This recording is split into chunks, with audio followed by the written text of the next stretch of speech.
The testament of Asher, the 10th son of Jacob and Zilpah. Asher, the 10th son of Jacob and Zilpah.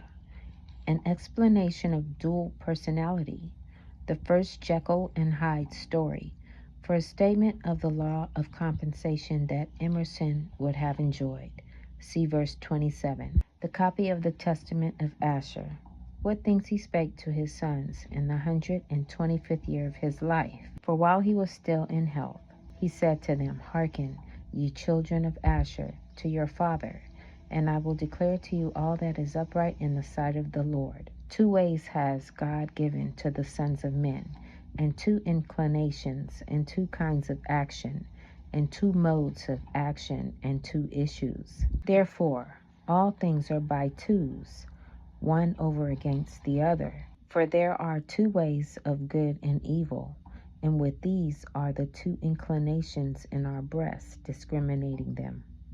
Therefore, if the soul take pleasure in the good inclination, all its actions are in righteousness, and if it sins, it straightway repents. For having its thoughts set upon righteousness and casting away wickedness, it straightway overthrows the evil and uproots the sin. But if it incline to the evil inclination, all its actions are in wickedness, and it drives away the good, and cleaves to the evil, and is ruled by Beliar, even though it work what is good. He perverts it to evil.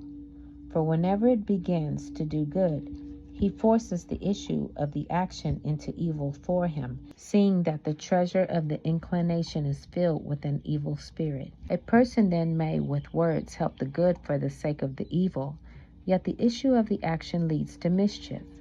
There is a man who shows no compassion upon him who serves his turn in evil, and this thing has 2 aspects, but the whole is evil. And there is a man that loves him that works evil, because he would prefer even to die in evil for his sake. And concerning this, it is clear that it has 2 aspects, but the whole is an evil work.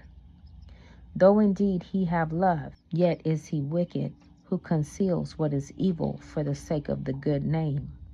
But the evil of the action tends unto evil. Another steals, docks unjustly, plunders, defrauds, and whereas pities the poor. This too has a 2-fold aspect, but the whole is evil. He who defrauds his neighbor provokes God, and swears falsely against the Most High, and yet pities the poor. The Lord who commands the law, he sets at naught and provokes, and yet he refreshes the poor. He defiles the soul, and makes gay the body. He kills many, and pities a few. This too has a 2-fold aspect, but the whole is evil. Another commits adultery and fornication, and abstains from meats, and when he fasts, he does evil, and by the power of his wealth overwhelms many, and notwithstanding his excessive wickedness, he does the commandments. This too has a 2-fold aspect, but the whole is evil. Such men are hares, clean like those that divide the hoof, but in very deed are unclean. For God in the tables of the commandments has thus declared, But do not ye, my children, wear 2 faces like unto them of goodness and of wickedness. But cleave unto goodness only, for God has his habitation therein, and men desire it. But from wickedness flee away, destroying the evil inclination by your works. For they that are double-faced serve not God, but their own lust, so that they may please Beliar and men like unto themselves.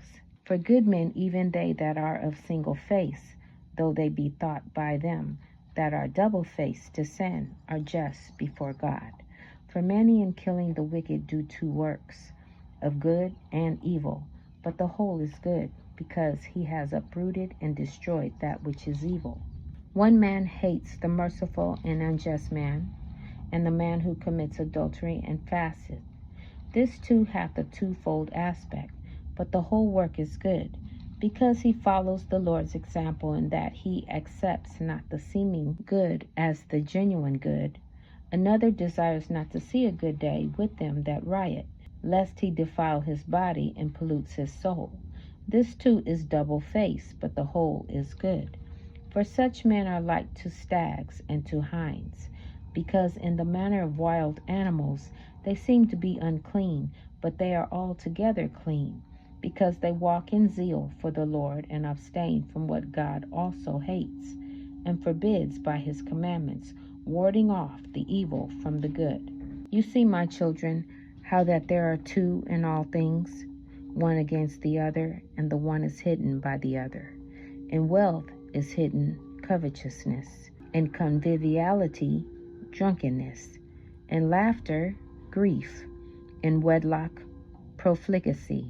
Death succeeds to life, dishonor to glory, night to day, and darkness to light.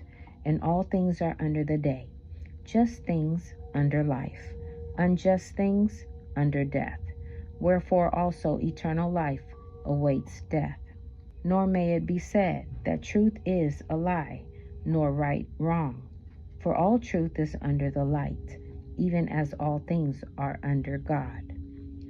All these things therefore I prove in my life, and I wandered not from the truth of the Lord.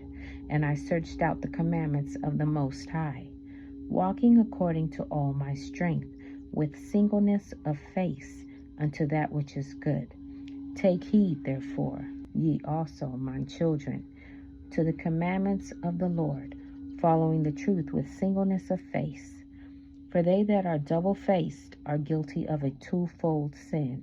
For they both do the evil thing, and they have pleasure in them that do it, following the example of the spirits of deceit, and striving against mankind. Do ye therefore, my children, keep the law of the Lord, and give not heed unto evil as unto good, but look unto the thing that is really good, and keep it in all commandments of the Lord, having your conversations therein, and resting therein. For the latter ends of men do show their righteousness or unrighteousness, when they meet the angels of the Lord and of Satan. For when the soul departs troubled, it is tormented by the evil spirit which also it served in lust and evil works. But if he is peaceful with joy, he meets the angel of peace, and he leads him into eternal life. Become not, my children, as Sodom, which sins against the angels of the Lord, and perishes forever. For I know that you shall sin, and be delivered into the hands of your enemy, and your land shall be made desolate, and your holy places destroyed, and you shall be scattered unto the four corners of the earth.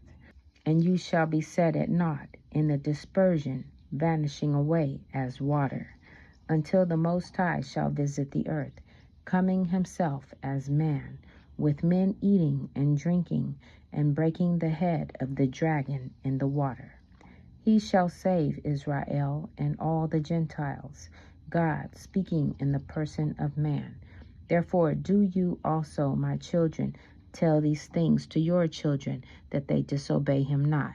For I have known that you shall assuredly be disobedient, and assuredly act ungodly, not giving heed to the law of God, but to the commandments of men, being corrupted through wickedness. And therefore shall you be scattered as Gad and Dan, my brethren. And you shall know not your lands, tribe, and tongue. But the Lord will gather you together in faith through his tender mercy, and for the sake of Abraham, Isaac, and Jacob. And when he has said these things unto them, he commanded them, saying, Bury me in Hebron. And he fell asleep and died at a good old age, and his sons did as he had commanded them.